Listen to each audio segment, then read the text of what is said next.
Here we are. Hello, everyone, and welcome to this webinar in partnership with UILM University.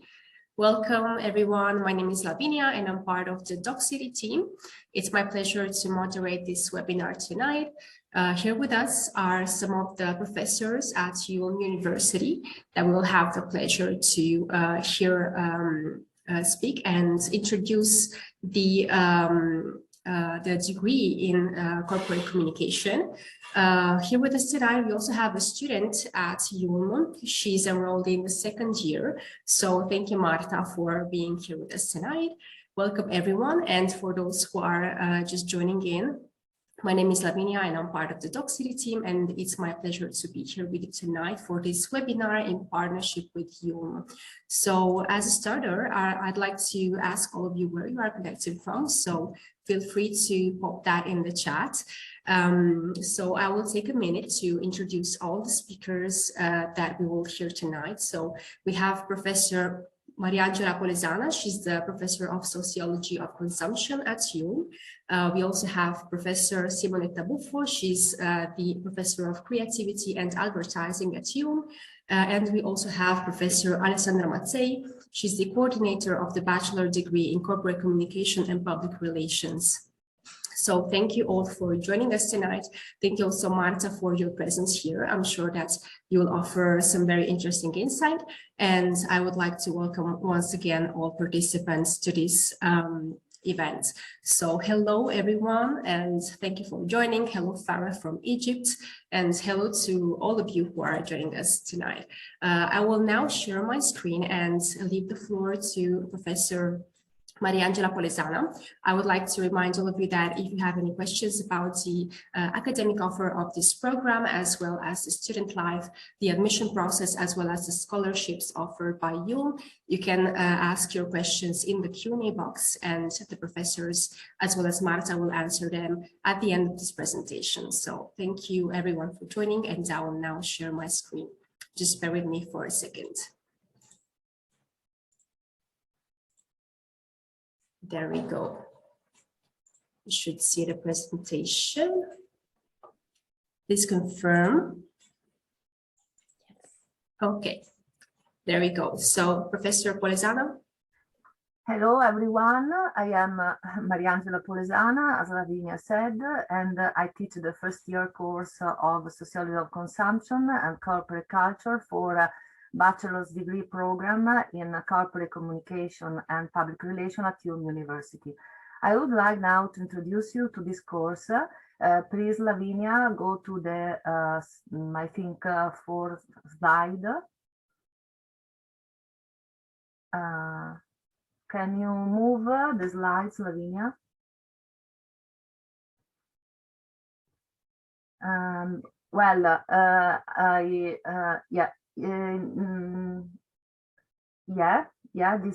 This one is correct. I want to introduce you to the course of Sociology of Consumption, which is divided into two parts. One part is devoted to the sociological theories, perspective and research on consumer culture and analysis of the main topics related to consumption. And the other part is related to the ethnographic analysis. And this is conducted by Professor Simonetta Buffo, who will and so this part will be presented by Professor Simonetta Buffo in a few minutes. So the next slide, please, the one related to consumer society. I think that it's important in order to understand what characterizes today's consumer society. It's important to keep in mind that a series of phenomena which have developed over a long period of time and at different speeds and in different places. When we talk about consumer society, we have to think that it dates back to the 14th century, and it is linked to a series of economic, social, and political phenomena. The main theories, the main sociological theories, can be considered as a sort of toolbox from which tools can be used to interpret, to study, and to understand every social phenomenon. You can consider sociological theory also as a sort of pair of glasses through which we can view current consumption phenomena. Next one. First of all, I think it's important to define what consumption is exactly. We have to go beyond the moralistic point of view in which consumption means waste and superfluous purchases. Consumption also cannot be reduced to the mere use of goods until they are worn out. Rather, as Max Weber said, we can argue that it is a social action imbued with meaning. So it's a tool through which individual defines his or her own identity. So individuals build their identity through objects, and these objects also help them to adhere to a certain lifestyle, as well as to relate to others and to the world. Next one, please. So here we have two important phenomena. The one is called commoditization, and it refers to the transformation of goods in commodities exchangeable on the market. So these commodities have a monetary price. But we can also point out another important phenomenon that is parallel to the commoditization, and that is a manifestation of the fact that consumers are active, they are savvy consumers, they are not passive. So this other process is decommoditization. And as it is written in this slide, it is natural for human beings to try to preserve their personal identities and relationships in order to protect them from the cold logic and dynamics of the marketplace. What does this mean? It means that when we purchase, for example, an object as a gift, we have to remove the price. We have to decommoditize this object. We have to decommoditize objects and services if we want our activities to have a meaning for us as human beings. So we can say that consumers are engaged in re-evaluating objects beyond their price. And so we can say that the value of goods is enriched with a strong symbolic meaning and with strong symbolic components. And this not only, because goods not only define, as I said before, our identities, but also help us to build relationships with others and with the world. Next one. So we can say that today consumption is our main experiential area. So every society has a main experiential area, and today it is consumption. Through consumption, we experience also the great problems of our period, from those related to globalization, to biodiversity, or to environmental issues. What I mean is that through consumption practices, we can take a stand in our society as far as social issues are concerned. For example, we can decide to buy products only from farmers market, and rather than from large-scale retail traders, in order to support little farmers. Or we can buy bulk products in order to avoid polluting the environment with packaging and so on. So consumption in some way is also linked to the ethic behavior. Next one. Consumption and the Zeitgeist. Consumption is a complex economic, social, and cultural set of practices interconnected with all the most important phenomena which have come to make up contemporary Western society. And these phenomena are globalization, the rapid progression of technological and media innovation. So we can say that consumption is in tune with the zeitgeist, and the zeitgeist is the spirit of our time, the spirit of the time. So consumption changes according to the specific historical period we are living in. Next one. Here we have another important point. So, as I said before, consumption evolves according to the zeitgeist, according to the spirit of the time, which is made of economic, social, cultural, and political changes.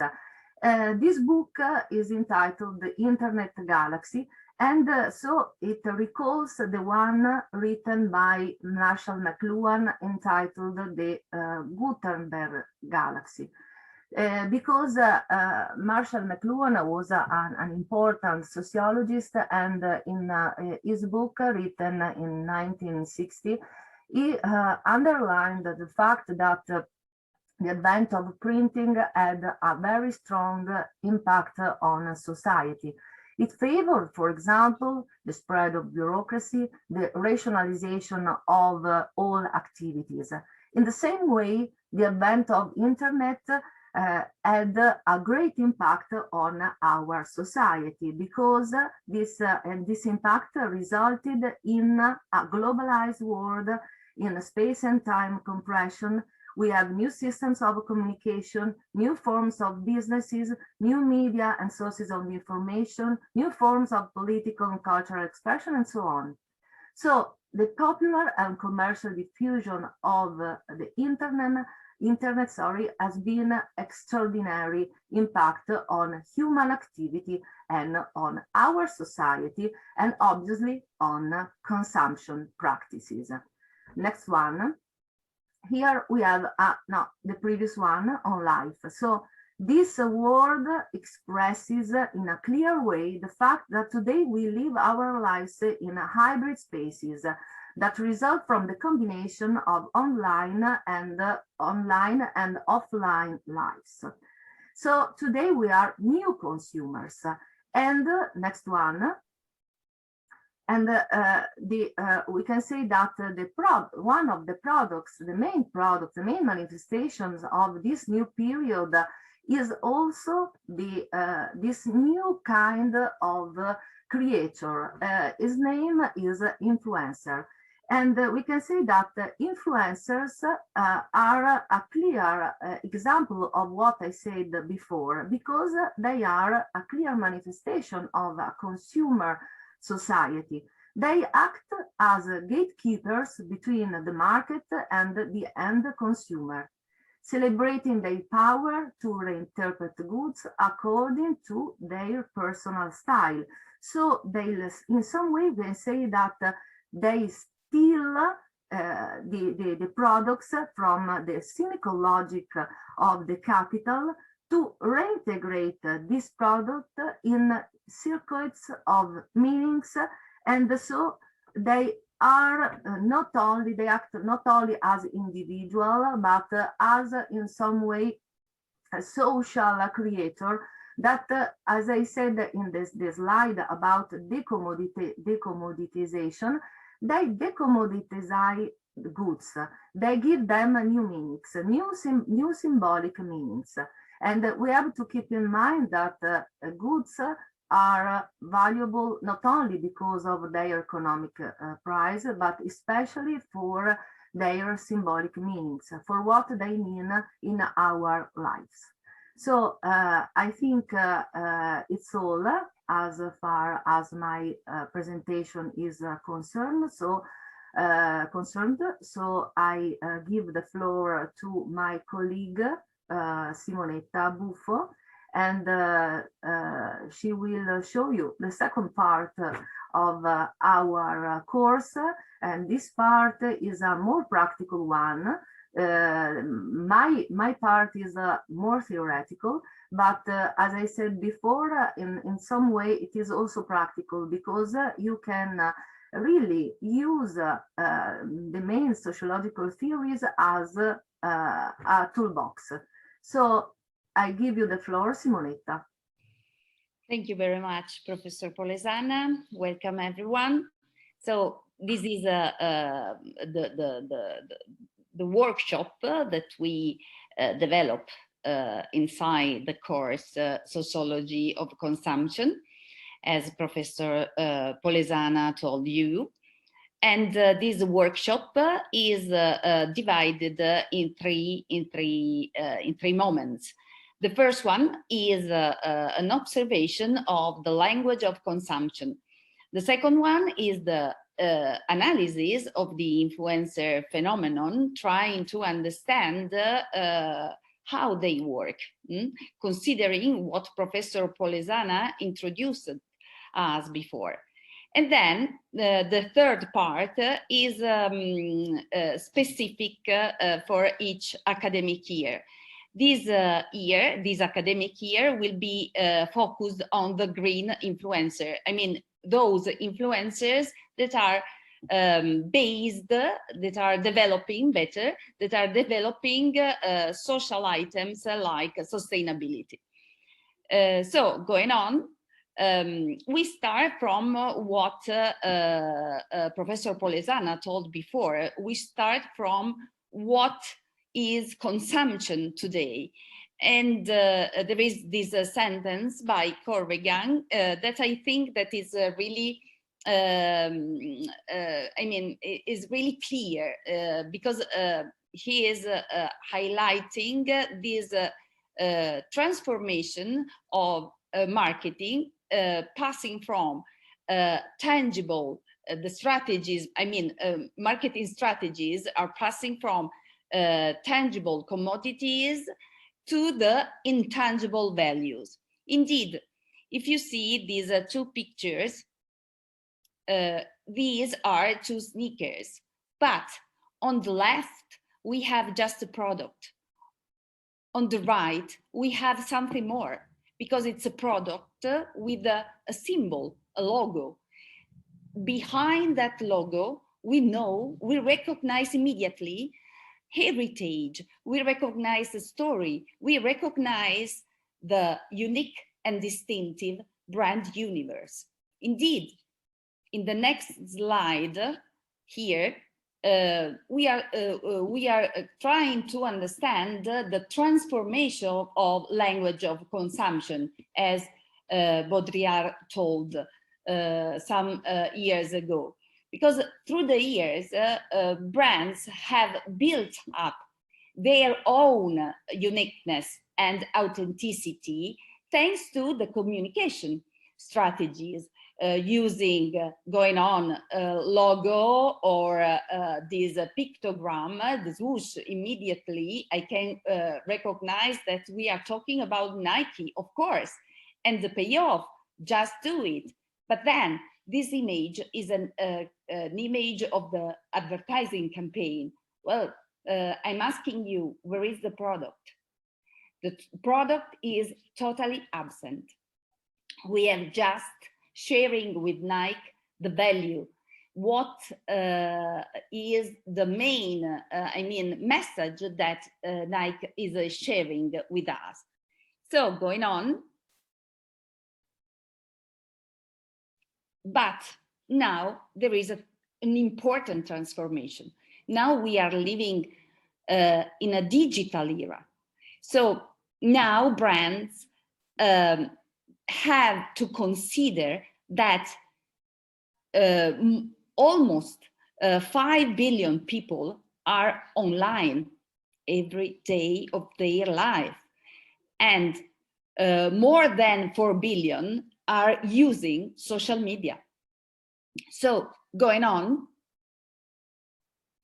in this panorama, brands need to discover new kind of approaches.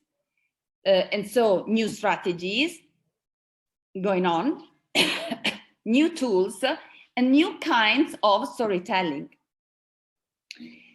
Just because social media are an important channel for brands too. Indeed, as these data are showing us, here, the growth of these internet users using, excuse me for the repetition, but using social media this growth is really, really important in a really short period. We're talking about 5 years, guys. If we think about traditional media, we know that they are being so, among people was a long process considering this one. So going on, there is another important aspect. Online, on social media better, these people are spending almost 2 hours and a half. 2 hours and a half. We know that social media are entertainment, but I'm asking you, which other kind of entertainment are we, how can I say, are we living, spending the same time each day of our life? So social media are an important partner in our life. And so in social media, we find a figure that is totally new, a figure that was introduced by Professor Polesana, that is the next slide. Okay, and it's influence. They are the influencers. Influencers, of course, are those people that can influence other ones. But social media influencers are people paid by a company to show, to describe products and services on social media, encouraging other people to buy them. So according to Influencer Marketing Hub, influencers on social media are people who have built a reputation for their knowledge and expertise on a specific topic. So many of them are showing their knowledge about a topic, and in this way, they can also achieve specific niches of market. And this is really important for brands too. Also because brands are realizing that their brand contents online are a little bit boring. According to this research made by Hootsuite, 68% of people don't think brands share interesting contents. 68%. It's really dangerous for brands.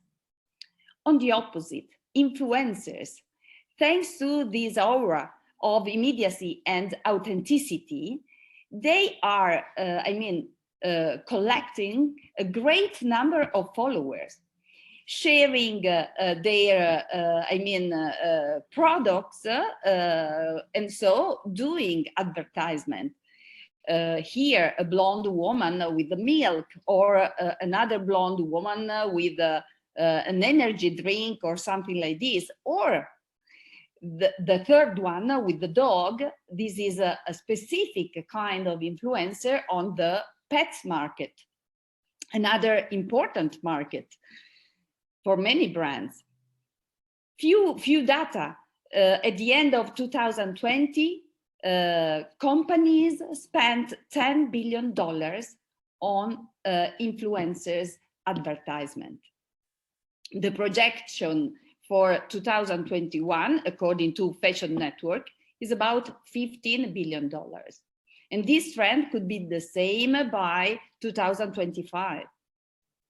On the opposite, 26% of internet users on computer and 15% on mobile are blocking the advertisement.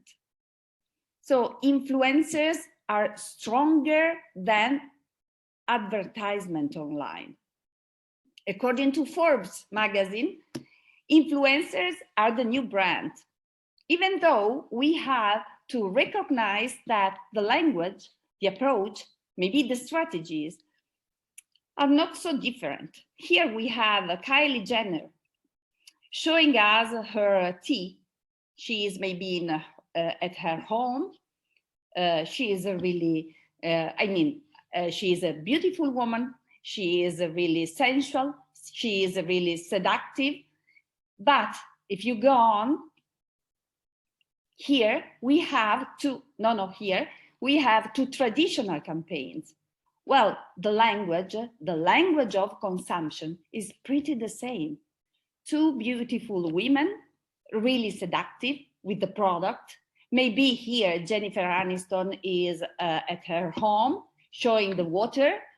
She is again really seductive. So really, really similar. These are two examples of something really similar to the influencers communication. But influencers are so strong that now they are becoming new brands.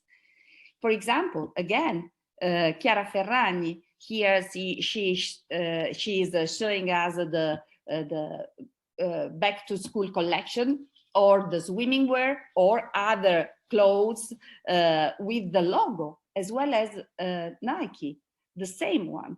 Here we have a big eye, because we know she is a really beautiful woman, a blonde woman with blue eyes, really traditional kind of beauty. So going on, this is the flow, no? In a summary, of course. These influencers are brand-related user-generated content that they are promoting them, but they can also generate an active audience. That's why influencers are working in a really good way, because they are participating to this participatory culture that is what the postmodern consumer wants. Because now we are talking about a prosumer instead of consumer, a prosumer that is a mix between producer and consumer, in a period where the prosumption means a mix between production and consumption. So the audience can be active in creating its own products in what was called the Instagram use culture. So there are many, we are talking about influencers, but you know, this is a really big phenomenon. And we have different categories of influencer, considering quality of contents, number of followers, age, location, and so on. But also considering contents. There are influencers about sport, fitness, travel, beauty, fashion, and also influencers that can be called activists about social items. Well, going on, the sustainable influencer are a specific category of influencers that are supporting supporting brands in something that now is a need for many companies.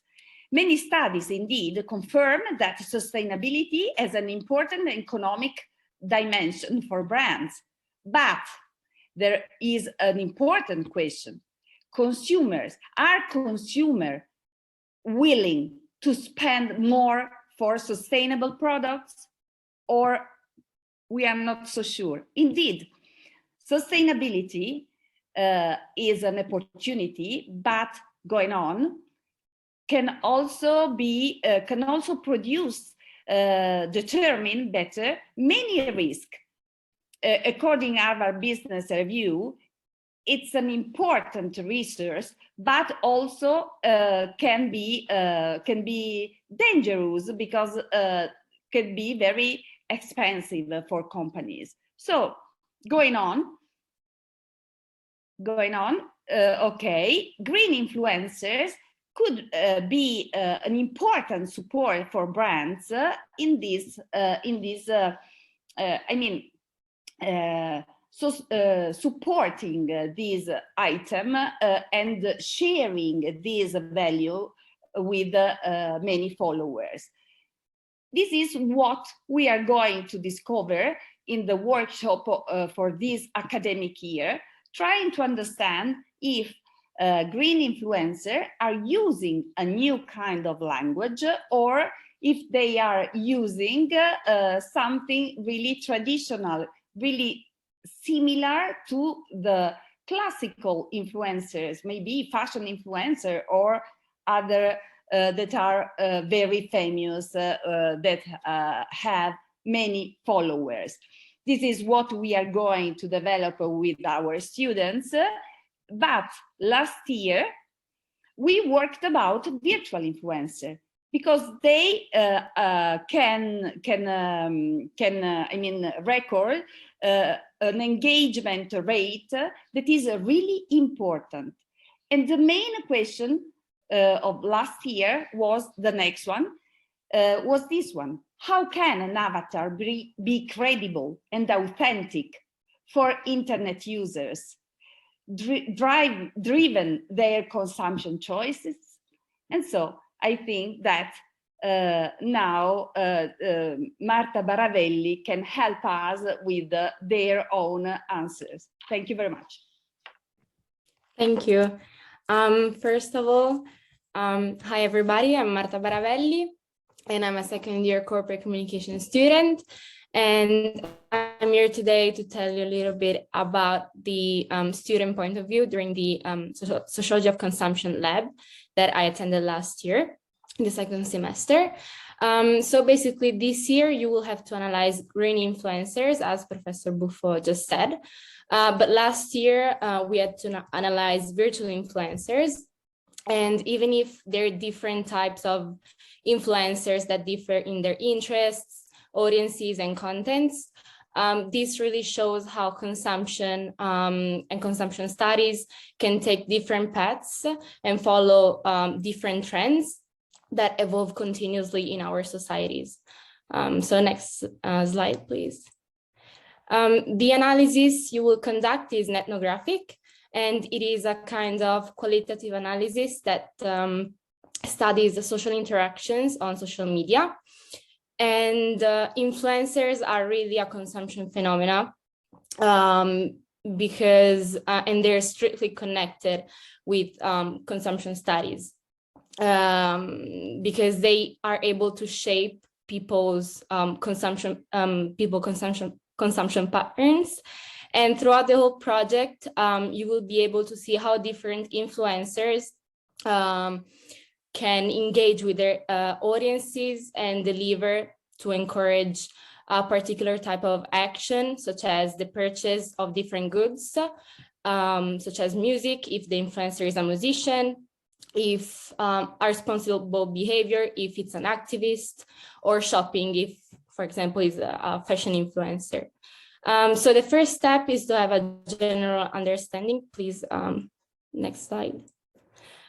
Is to have a general understanding of each influencer you are assigned to. It aims just to have, this step is to have a background information on their main interests. You can find information on the internet, Wikipedia, the influencers' bios, and to have a general further understanding of the influencers' interests, audience engagement rates. You can see websites such as Influencity that we used last year that was really helpful. And this is like a first superficial step. Instead, the second one, the next one, it's it goes deeper in the influencers' profiles, as it concerns the kind of storytelling that these people use. And the aim here is to analyze the influencers' post comments and put them into meaningful categories that in our case were, for example, makeup, fashion, sexuality, body positivity, among many others. The context in which they post, for example, one influencer, we saw that the majority of her posts were taken at home, and that she mainly posted photos instead of videos. and the hashtag advertised posts, as well as the number of likes and comments. Next one, please. Thirdly, you have to analyze the kind of engagement that it's the ultimate in-depth phase. So the first step is to do a vertical analysis. It's about even identifying the top commenters. So who comments most frequently? You will have to do some research on each post and on each of these people. And since many of them are famous, it's really even easy to find some information on the internet, so you can do that. And then you analyze their comments under the posts and find the most used keywords and put them once again into meaningful categories. And then lastly, you have to see the previous one, sorry. See if these comments had any interactions, because for example on Instagram you can see how many likes a comment got. Next one. For the last step, there are the conclusions that basically sum up all the deep data and numbers that you gathered throughout the project, and gives meaning the whole project that otherwise would be confused and incomplete. And then last slide, please.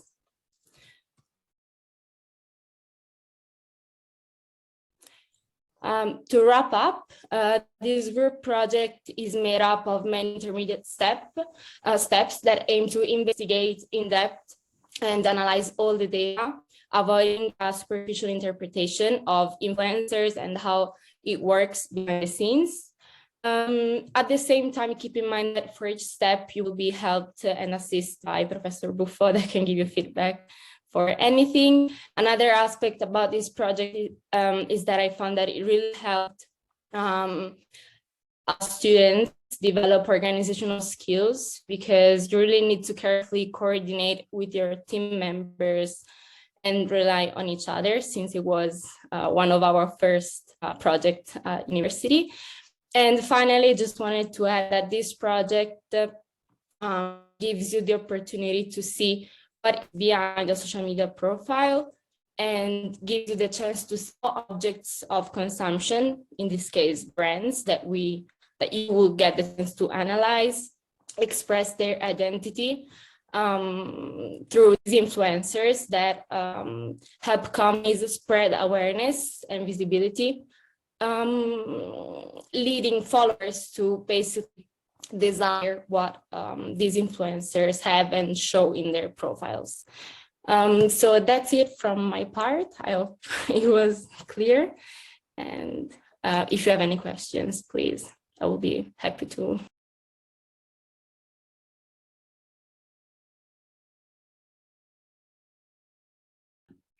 Okay, thank you, Marta.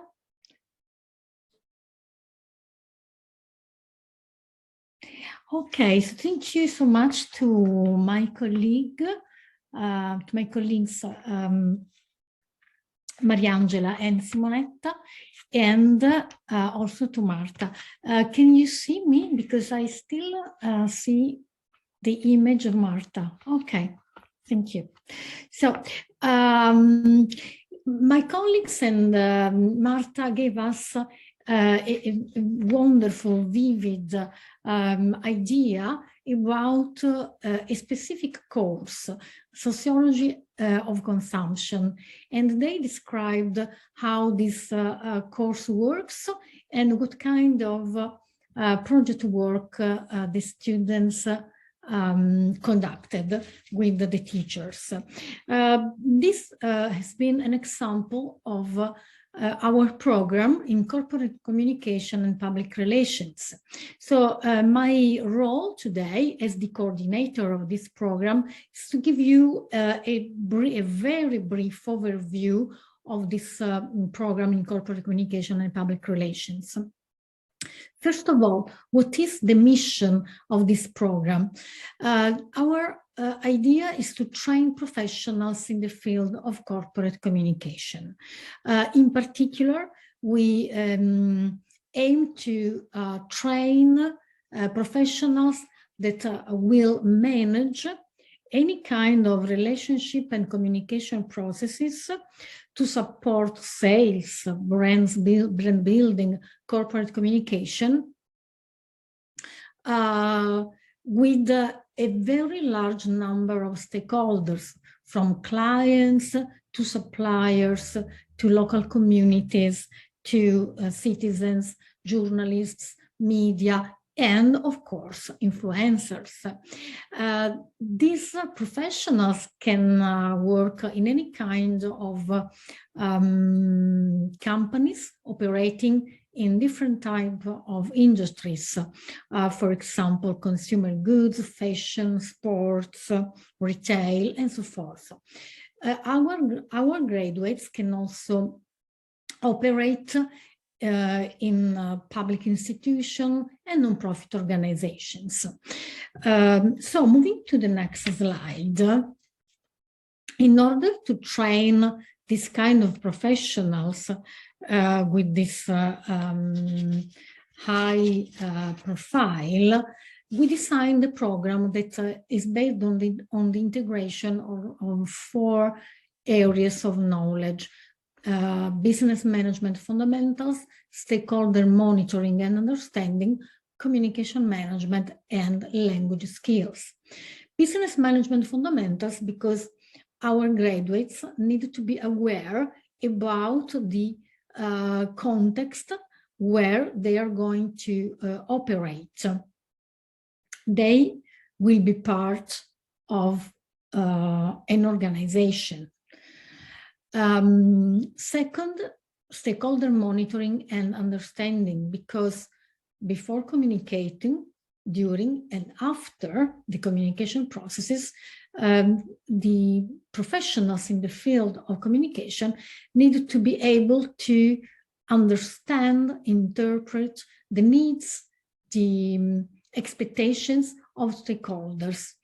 And therefore, they need to also be able to monitor the evolution of these expectations and so forth.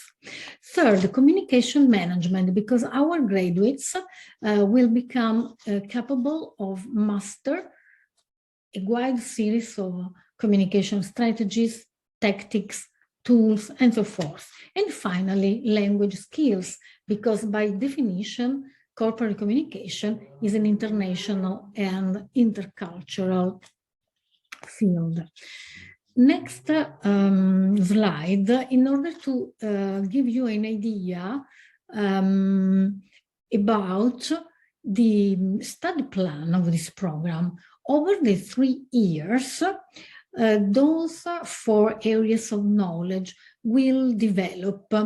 And if you will enroll in our program, you will explore these 4 areas. Just to give you some examples, because you can find the complete list in our brochures, in our website. For example, in order to enter the territory of the business management fundamentals, you will study management, marketing, organization theories. To become capable of monitoring and understanding stakeholders, you will study, for example, sociology of consumption, consumer psychology, and neuromarketing. Communication management, the blue area, you will study corporate communication, advertising, and some workshops in the 3rd year, for example, public relations, creativity, creativity and advertising. Of course, you will have also the opportunity to do an internship in Italy or abroad, and also you can decide to study abroad, to spend a term, a semester, or an entire year, the 3rd one, to study abroad. And finally, you have to prepare a graduation project during your 3rd year that is an original individual project that students conduct with the supervision of a teacher. This is just to give you a brief overview of our program. Thank you. And now we have some time to answer to your questions or to collect your comments. Thank you so much. Yes, we do. Thank you so much, Professor Mazzei, and thank you as well, Professor Polesana and Buffo and Marta as well for all the insight and all the information that you provided on this degree. So we do have a couple of questions, and I want to encourage participants to ask away if they have any doubt or curiosity, or if they would like to just, ask more about how this program is structured, to write their questions in the Q&A box, and we will be glad to answer them. So I will go first with the question of a participant who's asking what career outcomes can they expect from a degree like this. It's pretty maybe innovative as a field. So can you perhaps tell us more about this and what jobs can they possibly land with this degree? Thank you so much. I think if you want, I can give this answer. Thank you for the question, very interesting. There are three professional areas that we target. First of all, the area of marketing communication.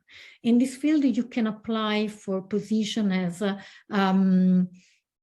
brand manager, product manager, or retail manager. Of course, you can apply for positions as junior brand manager and so forth. The second area is the one of corporate communication. In this field, you can apply for positions in the field of media relations, event management, internal communication, for example. And the third area for us is the area of consulting agencies in the field of specialized services for communication. For example, again, event management, media relations, crisis management, influencers, why not, and social media managers. Thank you so much, Professor Mazzei. Areas. Yeah. Thank you so much for the insight. And I do want to follow up with a question from a participant from Nigeria. They are asking if they need to take any English proficiency exams before being admitted to this degree. Yes, students that enroll in this program are required to have a B2 level of knowledge in English. You can have a certificate, or otherwise you can take a test when you apply. Thank you so much, Professor. I will follow up with another question that asks if the degree is based in Italy. And I know you touched on this and you mentioned that the opportunity to study abroad. Perhaps you can tell us more about which countries or which universities prospective applicants can consider for their studies as well. Thank you. We have a partnership with the Dublin Business School in Ireland, where you can attend an intensive semester or the entire third year, and you can get a dual degree, one at your university in corporate communication and public relations, and another one in marketing, granted by the Dublin Business School. Otherwise, of course, you can apply for the Erasmus program. We have many agreements for the Erasmus exchanges in Europe, with all countries in Europe, I would say. And also we have some programs for studying abroad in other continents, in Australia, in the US. So there is a very wide spectrum of opportunities for studying abroad. But of course, our main center is in Milan. Thank you so much, Professor Matsei. So to stay on this topic, participant is asking if there is any program specifically for Brazilian students. I think they are referring to maybe some partnership with Brazilian universities. I have to be honest, I do not know if we have a specific agreement with some Brazilian university, but you can check on our website, because you can see the list of universities that are our partners, or in any case, you can ask for this information to our international office. Thank you very much, Professor. And about that, I would like to ask if we can pop in the chat the link to this webpage, or perhaps an email that participants can reach out to in case they need some more specific information about this program. And in the meantime, I would like to remind our participants that we still have some time for answering your questions. So if there's anything you'd like to ask, just write your questions in the Q&A box and we'll be happy to cover them. So in the meantime, while we are waiting for some more questions, I'd like to ask Marta how has her experience been so far, and if perhaps she can give us a concrete example of a typical day at ULM. Luckily, this year we had the chance to be at university more than last year, because it was a rough start. And we were really used to online lessons, but luckily now we have the dual mode. So whenever we want to go home, we can just follow lessons online, but it's really good to be in presence. And at ULM, usually my lessons start at 10:30, and we usually get a coffee, to be honest, in the morning with our friends at the cafe, and then we just follow lessons until lunchtime. Then we hang out by the pools. In these days it was pretty warm, so it was really nice. And then we just follow lessons. Sometimes we have lessons up until 6 p.m. so pretty late, and then we just go drink something or straight home because we're pretty tired at the end of the day. But it's really good to be back. So. Thank you, Marta. That sounds really fun. And Professor Matsei, if you'd like to add something. Yeah, I would like to mention a figure that I think could be interesting for international students. So far, we enrolled every year about 20% of our students from abroad. It means that our class, it's quite an international one. This is important for us because our ambition is to be not only a program taught in English, but our ambition is to become an intercultural and international program.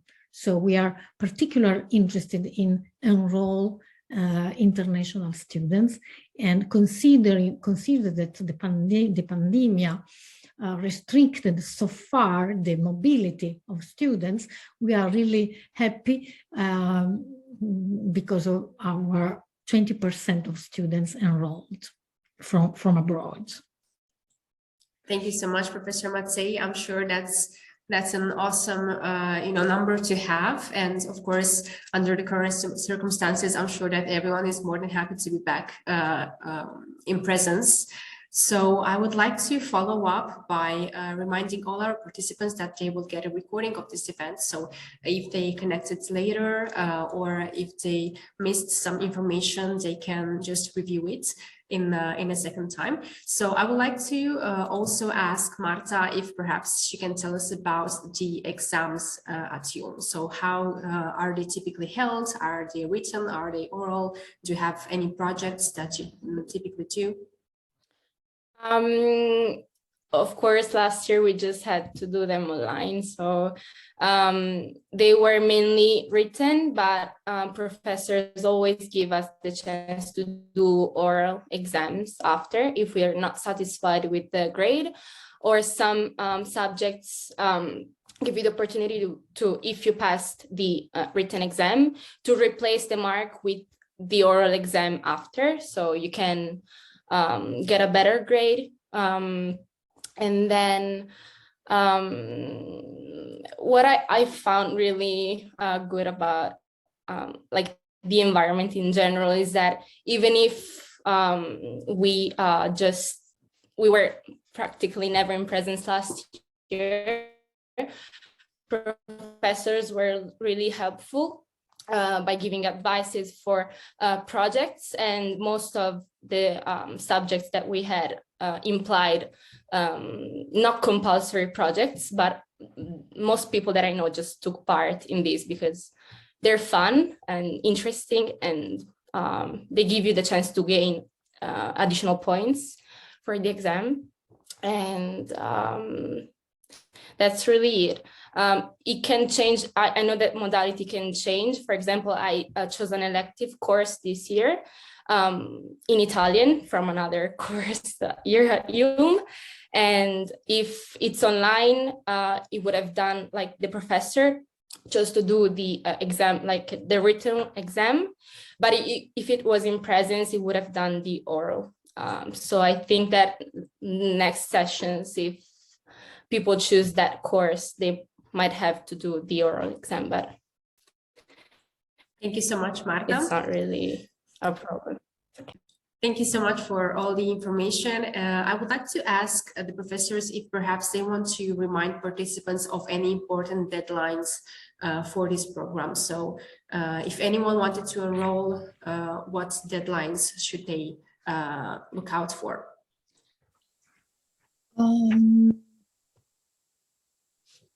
Let me check because I don't remember. Of course, in the meantime, if anyone wants to ask any other questions, this is your moment. We still have a couple of minutes left. So just pop your questions in the Q&A box and we'll do our best to answer them. So to buy Professor Mattei some more time, Marta, I will ask you another question. Perhaps you can tell us more about what made you choose ULM in particular among all the other universities. I'm from Bologna, so I could have chosen my university next to my home. But I was looking for a course in English because I studied languages in high school, and I really wanted to keep on studying in English, like entirely in English. And really, ULM University, I think it's the only one that offers this kind of course. And I was really intrigued in the fact that it also combines subjects like sociology, semiotics, with subjects like management. We're studying statistics now, so it's just combining everything together. And I think it's really, really useful for us. May I add the question? Thank you, Marta, for your contribution, because you underlined so well the distinctive characteristic of this program, that is the integration between humanities and management. So our students study both, as Marta said, sociology, psychology, and management, marketing, statistic, organization, behavior. So the idea is to open the minds of students with this mix of different disciplines. And this is also linked to our mission, that is to train people that aim to become managers in the field of communication. But at the same time, they are required to be also creative. So rational as a manager, but also creative as someone that works in the field of advertising. So thank you, Marta, for these insights. Thank you, Professor Mazzei, and thank you, Marta. It sounds like an amazing and very complete degree, very balanced. I would also like to thank the marketing office for popping in the chat some useful links. So you have the link to the admission test page. So if you're curious about that, you can check it out. And unfortunately, our time has run out for the questions, but I do remind you that this webinar is recorded, so you will receive an email a couple of days after this event. I want to thank all professors for their presence here tonight. So thank you, Professor Mazzei, Buffo, and Polesana for being here with us, for introducing this program, for giving us some insight in the influencer market. And thank you so much, Marta, for your testimonial as a UILM enrolled student. I really want to thank all participants that have stuck with us till the end. It has been my pleasure to moderate this webinar, and I hope to see you again at the next event in partnership with you. Thank you so much, and I wish everyone a happy day or evening according to where you are connecting from. Thank you. Thank you. Bye. Thank you. See you next time. Bye-bye.